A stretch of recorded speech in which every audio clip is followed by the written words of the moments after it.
Coach Teresa Ford here, and this is the Guiding You Home podcast. This is a thought-provoking and often humorous approach to moving you closer to the only one who can genuinely help you live a life of abundance and prosperity. Sound good? Yeah, it's you that needs to go within so you can sit in the driver's seat of your life, co-creating with God. So make room for more light and knowledge. As you continue to listen, you will discover elements of how to lead with your inner light, how to act on your specific promptings, and how to follow your spiritual intuition so you can fulfill the measure of your creation. Thanks for being here, and let's dive in.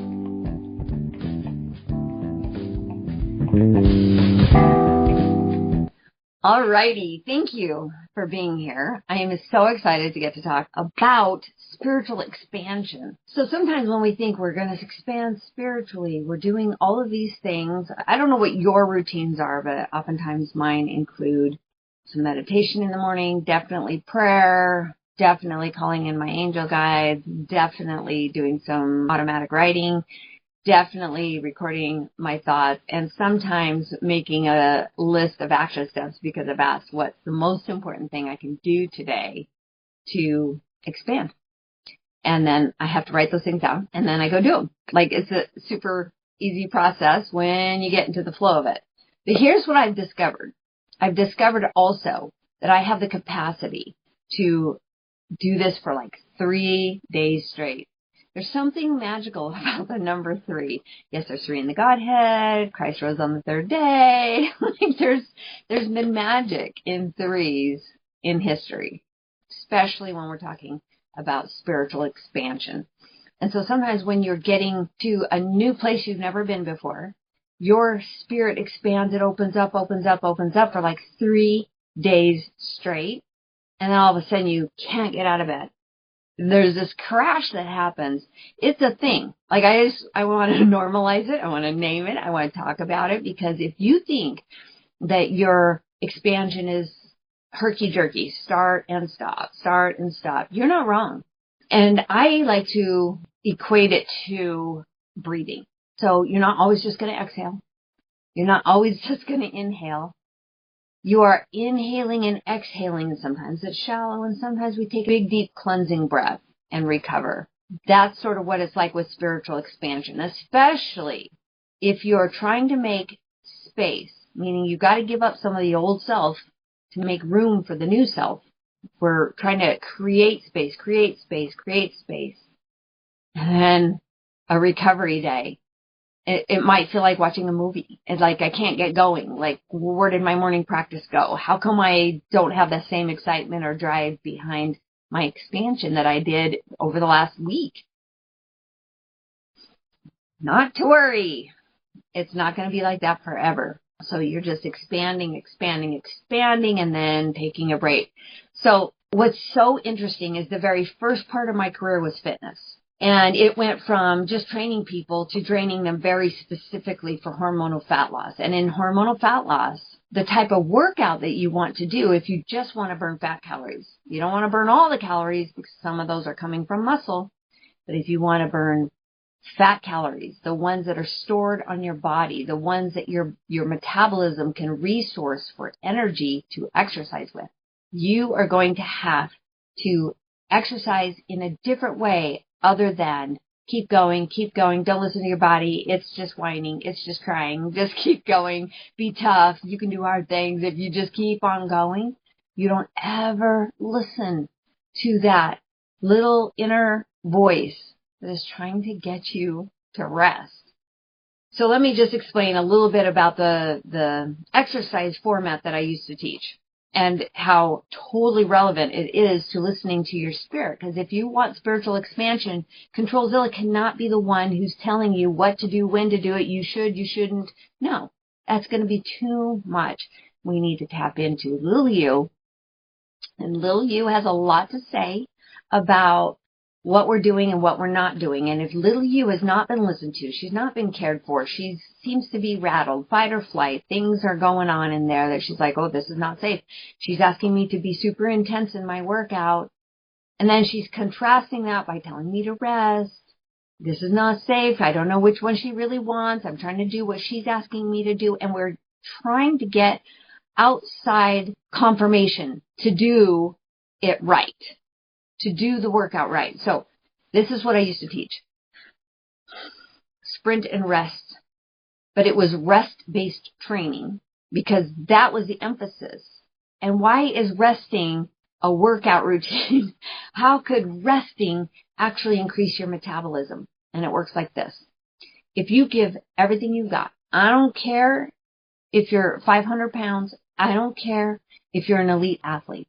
Your intensity is still your intensity. The maximum effort you can give is still your maximum effort to give.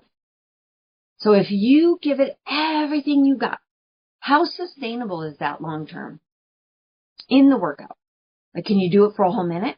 Can you do it for 5 minutes? Are you supposed to do it for the entire workout? Or maybe if we look at elite athletes, we just take a look at what elite athletes do. When they're in a sprint race, they give it everything they've got, and then when they cross the finish line, they rest. And how long does it take them to get across the finish line if they give it everything they have? Like 9.34 seconds. 9.34 seconds. Not an hour, not a half an hour, not 15 minutes, not 5 minutes, not 1 minute. 9.34 seconds. And what does an athlete's body look like? A sprinter. I'm not talking about a marathoner. Marathoners are skinny fat. They're just no muscle because they used it all up because they kept going forever. I'm talking about a sprinter. They maintain their muscle and they burn fat, so they're super lean. Let's think about this. We're going to think about this in the spiritual sense of sprinting and resting for the sake of spiritual expansion. Okay, you still with me? Like, I really don't want to make this about fitness, but it's such a good example because your body is giving you indicators all the time what it needs. If you asked an elite athlete after 9.34 seconds to complete the track, not just the straightaway, the whole track, they'd be like, no, not at that intensity. I can't. It's not sustainable. I gave it everything I had and then literally fell down on the other side of the finish line. I'm totally out of breath. I spent all my energy. Like, instantly, any ounce of sugar or glycogen that could be resourced instantaneously when I put on the power and just started going, it was spent in that 9.34 seconds. So our minds that are conditioned to believe we're here to do hard things, so we're just going to keep on trucking through life doing hard things, that we never get out of the hard things loop to start spiritually expanding rapidly, like exponentially. And the only way you burn fat calories exponentially, rapidly, is by turning on your fat burner and then giving it the rest it needs. It has to have recovery. It cannot continue to sustain that kind of intensity. Okay. This is getting good. So, if you're expanding, maybe you decided to read scriptures. Maybe you decided to say your prayers after eons of not saying prayers because you lost hope. If you're trying to expand whatever it is that you are doing in your spiritual expansion, because that's what you're here for. We're here for the growth. We're here to turn darkness into light. We're not here to stay the same forever. We're not here to stay in our comfort zone, getting uncomfortable. I know, it's uncomfortable. How funny is that? But it's important. It's necessary for life satisfaction, life fulfillment, to see what else we can do, right? So if we're here for that kind of expansion, it's going to be intense, which also makes sense, stands to reason that you're going to need to rest and recover. And then you go and expand, it's super intense, and then you recover. And when you do that, the level of which you have created space to expand, like breathing, right? It's never going to always be out and it's never going to always be in. It's going to be out, out and in. And when you're out of breath, what are you doing? You're making up an oxygen debt. If you've been super intense, you have got to stop and rest and repay that oxygen debt. And that's what you're doing when you're breathing heavy.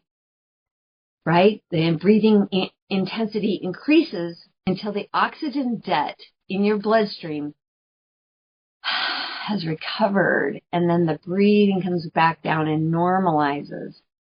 This is how you learn to expand spiritually. You listen to what your body needs. It would be ridiculous to ask anyone to go into an intense workout that's going to get them the results they want. They do want to burn fat. They don't want to just do cardio forever the rest of their life. They want to do anaerobic cardio, right? Not aerobic cardio. That just burns all kinds of calories, and it just burns while you're in the workout, and it doesn't have an afterburn after the workout. Anaerobic activity, which is super intense, not sustainable for any length of time, right? 9.34 seconds. And with recovery involved, that is only going to burn fat calories. It's going to meet the goal you had in mind for yourself. I just want to be a lean version of myself. Like, we're not talking body type. We're not talking bone structure. We're not talking any of that. We're talking results. At the end of the day, burn the fat calories for me. Thank you. And if that is how you get it done, it's the high intensity with recovery, high intensity with recovery. 30 minutes, high intensity recover, high intensity recover. How do you know it's high intensity? Because your heart rate goes up. You must make room for all the breathing. Because if you were to say, okay, well, I have to keep my breathing the same, but I'm going to have the intensity high. Impossible. You're asking for something that cannot actually be done. And that's when you start to go, okay, I've got to allow my body to do what it needs to do to get the end result that I need. It's no different in your mental capacity to step aside and let your spirit and your body take over and say, okay, we can do this, but as soon as it doesn't feel safe, that inner child, that inner director says, whew, can't do it. Done. All done. And maybe you went 15 seconds because you're still trying to play around with, was that everything I had? Did I go intense enough? Maybe you're 15 seconds, not 9.34. All right? Elite athletes have done this so many times. They feel completely safe to give it everything they've got and trust their bodies that when they cross the finish line, they left nothing undone. Like, there was nothing left behind. They're not saying to themselves, oh, I should have pushed a little bit harder because I wasn't sure I was going to make it across the finish line. No. They know because they've done it enough, right? So this takes practice. It takes practice listening to yourself. When do I push? When do I rest? When do I give it everything I have? When don't I? And you start to build trust with yourself. You start to build this confidence where before there was some doubt. It's like, I don't know, if I push that hard, I might die. You won't if you're listening to your body. So that's why if you go into spin class and the spin instructor's like, turn it up, go harder, keep going, don't stop, you can do it, we got 5 minutes. It's like, oh my gosh, I think I'm going to die. You're right. You're 100% right, because if you really did give it everything you had, it would last 10, 15 seconds. And then you'd have to back it off, catch your breath, recover. And let me just tell you what resting does. Resting, taking a recovery break, is sending signals from the brain that started to feel like this is dangerous, this is not safe. Sending safety signals through the body saying, oh, but we can rest whenever we want to, and we're not going to judge how long it took us before we have to take our rest. We're just going to take our rest because my body says so. And you're starting to build trust, your brain with your body. It's like, oh, you're going to listen to me for a change. Isn't that unique? Your body's like, okay, I told you this was getting dangerous. It was kind of scary and we had to rest. And your brain's like, okay, you need to rest. I got you. I'm going to take rest. I'm not going to push you. I, Controlzilla, am not going to push you, body and soul, any harder than you're able to go. Man cannot run faster than he's able. You just can't. Shouldn't. It doesn't stand to reason the way we're built, that we have all these signals going off inside of us. If you want to reset your nervous system, if you want to be a calm individual, if you want to be a fat-burning machine, it's all the same thing. It's all the same. You have to listen to your body because it knows it's got the current, the energetic current running through it, and a current of a stream. right? We can harness water and generate power, massive power, electricity. Our bodies are exactly the same. They're made of water. And so the current running through our body that flows downstream always knows where to go. Isn't that unique? The current in your body is never trying to push up against nature. It's not trying to go upstream because currents don't run upstream. They run downstream. So your body always knows where to go, and your brain's like, no, everybody else is still going. No, we got to go longer, harder, faster. No. Like, can you hear yourself in your own life? Is this a story of you? I love this idea because when we get good at listening to the requests, please stop, please rest. You're like, no, I would look stupid in the class. I'd be the only one that couldn't do it. No, I'm not going to do that. Oh, okay. So then you get to stay in survival mode. Your stress hormones are high. You're sending signals to your whole body, store fat, don't burn fat. We're not safe because she's not listening to us. She's just going to drag us flapping behind, and she's just going to take charge and burn down buildings and take names. What? Why? Controlzilla doesn't actually know what you need because she is busy keeping you safe from everything that has happened in the past. If you want a new future, if you want a new present, we cannot be referring to the data that we have collected our whole lives from the past. We got to create a new database. And the new database says, I can push hard until I can't, but then I can rest until I can push hard. And if I push hard, I can rest anytime I want. And if I rest and recover, I can go back to pushing hard. See, a sprinter that gives it everything they've got in 9.34 seconds and crosses the finish line, and they're completely out of breath, and they have to breathe and recover that oxygen debt from what they just spent getting to the finish line. If they're recovered, can they do that again? Absolutely. But can they go right back to the starting line and do it when they're still out of breath? Absolutely not. It's only duplicatable after recovery. Your spirit is the same way. Do not get upset with yourself if you're like, man, I was really on it. I had a new morning practice. I had it going on. I was starting to feel something. I was starting to get in the zone. I was starting to feel God's word for me. And then, I don't know, I couldn't get out of bed. I watched TV. I ate chocolate. I scrolled on my phone. And now I suck. Is that true? No, it's not. It's not true. You don't suck. You're experimenting. You're just in the middle of finding out how hard you can push before you need your rest and how long you need to rest before you can push. That's all. That's all you're trying to figure out. You're just trying to listen.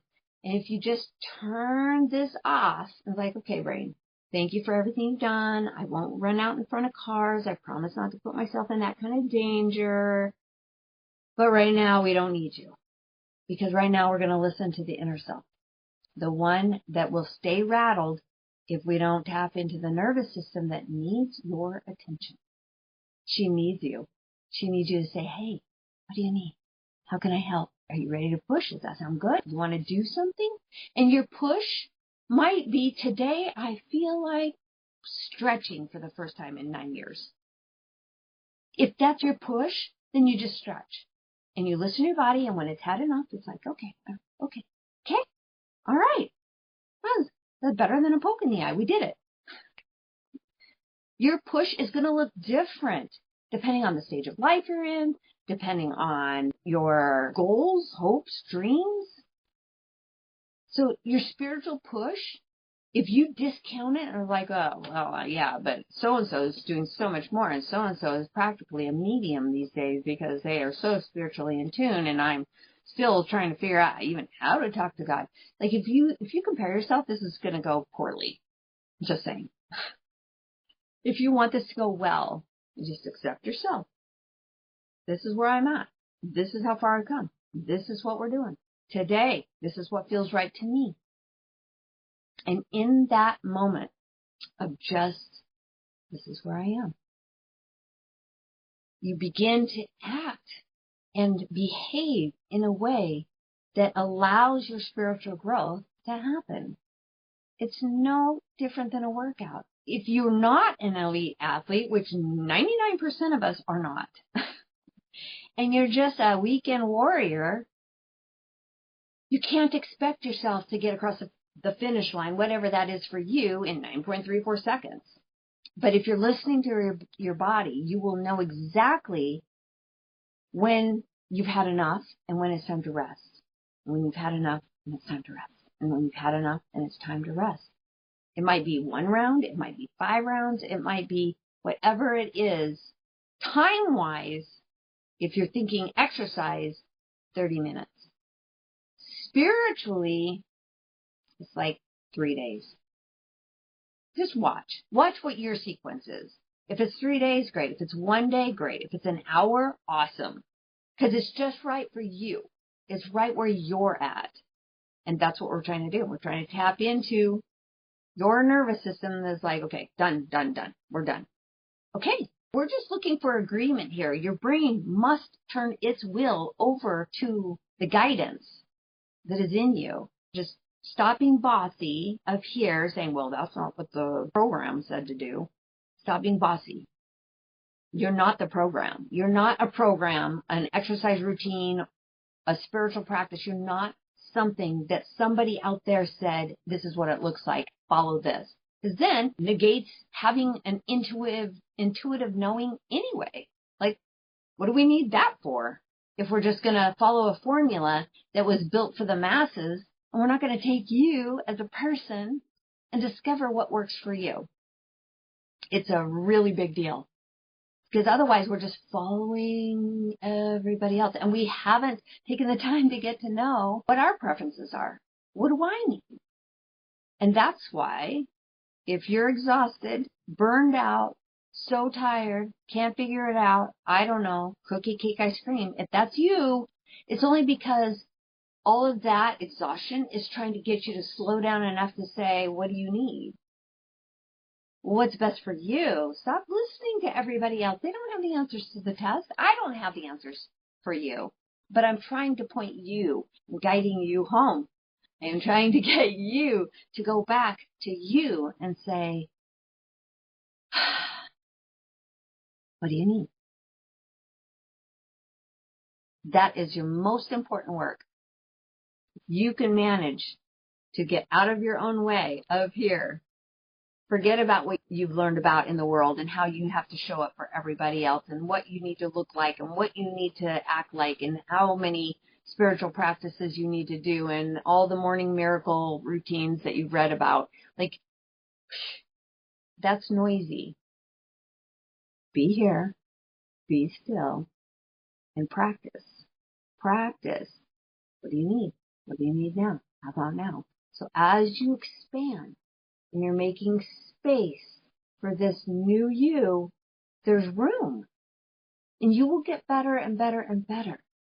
You know, when I was actually in the middle of my weight loss program, even though that I didn't know that's what I was doing, I was just like freeing myself up. I was just like, let's do something fun. Life has gotten way too serious. We moved our family up to a mountain town. The elevation was like 3,000 foot difference. And up at that elevation is when I just started into my morning practice. And at that time, my morning practice was sprinting and resting.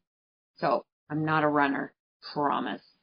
But at that time, where we were and our family was running a business together, I only had time to sprint and rest. I really didn't have too much to do with weights or anything like that. So it was super simple, right? Put on my clothes, get outside, sprint. Okay, can't keep that up, stop, walk, rest, sprint. But I was doing it at a higher elevation. And so when we finally got home after the summer was over in that lower elevation, I was like, what is going on? I could run forever. Like my sprints intensified. Like my breathing capacity, the amount of time I could sprint and sustain it went from like 15 seconds to 30 seconds. And I was like, what is that? I was not in fitness at the time, so I was not aware of the difference of training at a higher elevation would have on my respiratory system. But I want you to think about your respiratory system as you think about your spiritual system. You're going to practice, and some of these things are going to be at a higher elevation, like you're raising your frequency to operate in a higher place than where you were when you're feeling low and unenergized. And so if you're doing something new and spiritually elevated in your frequency, it's going to be hard and tired. Like my sprints were short up on the mountain, and down below, I could go forever. I was like, wow, did I get that much better? Only because of the elevation, right? So if your elevation is high, you're going to need to stop and rest because it's going to feel harder. And you'll be like, oh my gosh, I can't figure it out. It's like I gave myself 3 days and I guess I can't do it. No. Just let yourself rest and then go back to it. Let yourself rest and then go back to it. Just like breathing. It's not always out. It's not always in. It's just out and in. And it's out and in on cue, on an impulse, on an electrical current, because your body's telling you what it needs. Now, if we can practice breathing well, we can definitely practice listening to our spirit as we try and expand and put these new practices into place, and then allow ourselves to completely rest and recover from that. That doesn't mean we're going backwards. It doesn't mean that we couldn't do it. It just meant that we needed a break. We needed safety and security again, because that was a lot. It was intense. And then we'll recover, and then intense, and then recover. And that intensity expands. It gets better and better. So our recovery is at a different level now. It's not back where we were. It's at a different level. And you'll find maybe your recovery is in a creative space instead of a nothing space. Maybe you find that your recovery is tapping into your nervous system through painting or through writing or pottery or something that feels more creative to balance out this high energetic work that you're doing, and then recover and then go back and then recover. And it turns into this beautiful symphony of breathing in and breathing out and letting yourself expand the way you were meant to expand. But the bottom line is that you were and are meant to expand. So don't give up on your spiritual practices. When that growth calling comes in, it's really hard to ignore. So go with it. Practice it. See what it's going to feel like. Do it for a day. Do it for an hour. Give yourself a chance. And then rest. And then go back to it. And then rest. And you will find your perfect rhythm and your perfect pattern for personal spiritual expansion. And it's never going to be faster than you can handle, and it's going to be right on time because it's all happening for you. You can't make it up. You can't push it harder. So go with the flow. You're going to love it.